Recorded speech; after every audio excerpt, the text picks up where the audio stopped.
Hello dear subscribers, they will tell you how you can fix this error, so you can see try again later.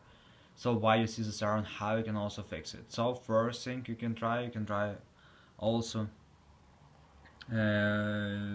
you need to know that mostly it happened because you just make a lot of actions at one time, so you just need to wait. It's temporary block from Instagram, so mostly it just it will automatically Instagram will automatically unblock these actions for you, but sometime after. So mostly it just takes few hours, sometimes few days. It depends on the situation, but also you need to wait.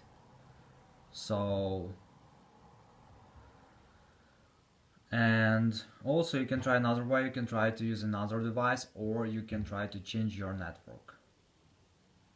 So just go to the settings, and in the settings, if you're using Wi-Fi, just try to use mobile data, and if you use mobile data or cellular data, just try to use Wi-Fi. So thanks for watching, have a nice day, subscribe to my channel, click like, and goodbye.